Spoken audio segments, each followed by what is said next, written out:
हमारा टॉपिक है rare earth minerals. ये तकरीबन 17 मेटालिक एलिमेंट्स हैं। इनमें की एग्ज़ाम्पल अगर हम देख लें तो ये ट्रियम है, स्कैंडियम है और लैंथेनाइट्स, ये इसकी कुछ एग्ज़ाम्पल्स है। ओवरऑल ये 17 मेटालिक एलिमेंट्स हैं। इनकी खसूसियत ये है कि इनका तो एक नंबर 1 हाई इलेक्ट्रिक कंडक्टिविटी है, स्ट्रॉन्ग मैग्नेटिज़म ये प्रोड्यूस करते हैं, इलेक्ट्रोमैग्नेटिज़म। इनका यूज़ फ़ोन्स में जो मैग्नेट इस्तेमाल होते हैं उनमें बहुत ज़्यादा इस्तेमाल होता है। एलसीडी स्क्रीन्स में बहुत ज़्यादा इसका इस्तेमाल होता है। रिन्यूएबल में बहुत ज़्यादा इसका इस्तेमाल होता है, जो रिन्यूएबल एनर्जी की सोर्सेज हैं। इलेक्ट्रिक व्हीकल्स में इसका बहुत ज़्यादा इस्तेमाल होता है। एरोस्पेस में बहुत ज़्यादा इस्तेमाल होता है, स्पेस टेक्नोलॉजी में। और जो मेडिकल से रिलेटेड मशीनरीज़ है, एमआरआई मशीन्स है, उसमें बहुत ज़्यादा इस्तेमाल होता है। जैसे रिन्यूएबल में यूरोपियम का यूज़ बहुत ज़्यादा है।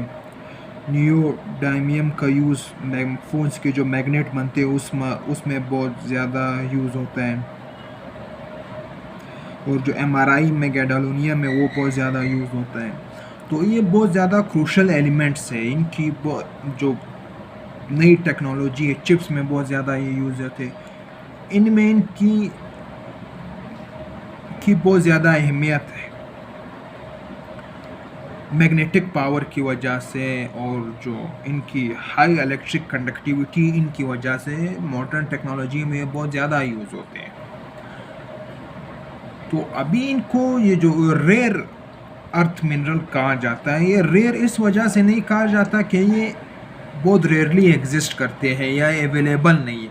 इनको रेयर इस वजह से कहा जाता है कि ये मार्केट में अवेलेबल नहीं है। मार्केट में किस वजह से अवेलेबल नहीं है? क्योंकि ये जो एलिमेंट्स एग्जिस्ट करते हैं, जो और इनकी एग्जिस्ट करती है ज़मीन में, वो बहुत ज़्यादा कंसंट्रेटेड फॉर्म है। उनको अलग करना, उनको माइन करना, उनको प्रोसेस करना, उनको रिफाइन करना, इस पे बहुत ज़्यादा टाइम, बहुत हैवी मशीनरी और बहुत ज़्यादा पैसा लगता है।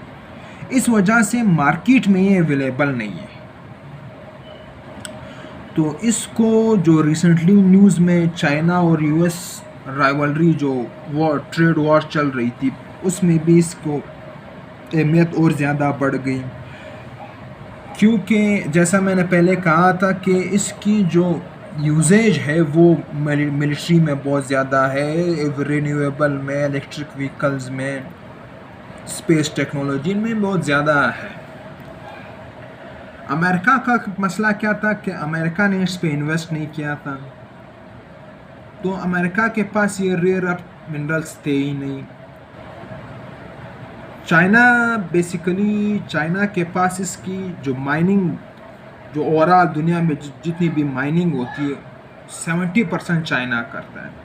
इसकी जो प्रोसेसिंग होती है तकरीबन 80, माइनिंग के बाद जो दूसरा होता है उसकी प्रोसेसिंग, वो 87% चाइना के हाथ में। और जो आखिरी स्टेज है जिसमें बिल्कुल इन रेयर अर्थ मिनरल्स को, मेटल्स को अलग किया जाता है, इन एलिमेंट्स को अलग किया जाता है, वो है रिफाइनिंग।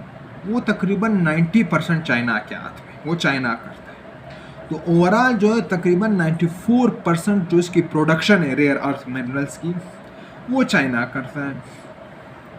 तो जब यूएसए ने चाइना पे 140% तक टैरिफ्स लगाए, तो उसके बदले में चाइना ने इन रेयर अर्थ मिनरल्स पे पाबंदी लगा दी कि ये यूएस तक नहीं पहुंचेंगे। अब जब ये यूएस तक नहीं पहुंचेंगे तो यूएस की ईवी इंडस्ट्री पे असर पड़ेगा, उसकी एरोस्पेस इंडस्ट्री पे असर पड़ेगा, उसके जो मोबाइल फ़ोन्स बनाने वाले उन पे असर पड़ेगा, तो इन सब उनके जो बाकी रिसर्च चल रहे हैं उन पे असर पड़ेगा। तो इस वजह से चाइना ने जब पाबंदी लगाई तो यूएसए ने वापस टैरिफ अभी मेरे ख्याल में 30% कर दिया कि 30% तक कर दी कि 40% तक। तो 140 से कि 180 से 2%, एक दफ़ा तो 200% तक पहुंच गए। तो अभी इस रेयर अर्थ मिनरल्स की वजह से अभी सवाल ये है कि अमेरिका इसमें इतना पीछे क्यों रह गया और चाइना क्यों आगे निकल गया, चाइना के पास का कंट्रोल क्यों आ गया। इसकी जो माइनिंग, प्रोसेसिंग और रिफाइनिंग होती है, जैसे मैंने पहले कहा कि ये बहुत हैवी मशीनरी और बहुत ज़्यादा पैसा मांगता है। जब आप ये इन्वेस्टमेंट करते हो तो रिटर्न आपको इतना नहीं मिलता इसमें, क्योंकि चंद ही एलिमेंट्स हैं जिस इनमें जो बहुत ज़्यादा वैल्यूएबल है, उनकी भी बहुत छोटी थोड़ी सी मिकदार आपको मिलती है। तो जो कि अमेरिका एक कैपिटलिस्ट मार्केट है, वहाँ पे हमेशा प्रॉफिट को ही देखा जाता है। तो इस वजह से जो अमेरिकन कंपनीज थी, उसने प्रॉफिट को उनके लिए प्रॉफिट का मार्जिन बहुत कम था, इस वजह से उन्होंने ज़्यादा इन्वेस्टमेंट इसमें की नहीं। On the other hand, China एक स्टेट लेड कैपिटलिस्ट सिस्टम है, इसमें चाइनीज़ गवर्नमेंट कंपनियों को सब्सिडीज़ देती है, टैक्स छूट दे देती है, लोन आसानी से दे देती है। तो इस वजह से चाइना ने चाइनीज़ कंपनी को इनकरेज किया कि वो इन मिनरल्स में इन्वेस्ट करें, तब जाके उन्होंने इन्वेस्ट किया। और आज जैसे मैंने कहा कि वो 94% of the production is held by China.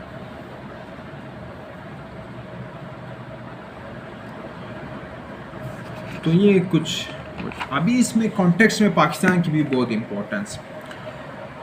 हालिया न्यूज़ में हमने देखा कि ट्रम्प पाकिस्तान की बहुत ज़्यादा तारीफ़ें कर रहे हैं, इन्वेस्टमेंट की बातें हो रही हैं, पाकिस्तान यूएस के टाइज भी और ज़्यादा क्लोज हो रहे हैं।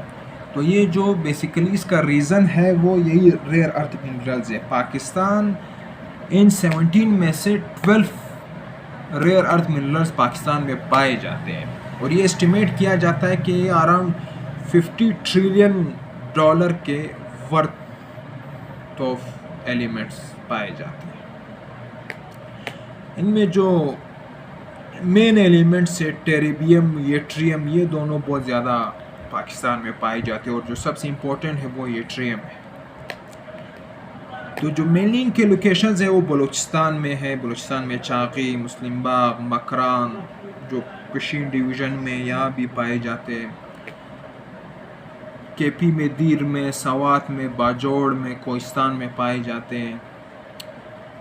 तो बलूचिस्तान में इन दो सूबों में बहुत ज़्यादा पाए जाते हैं।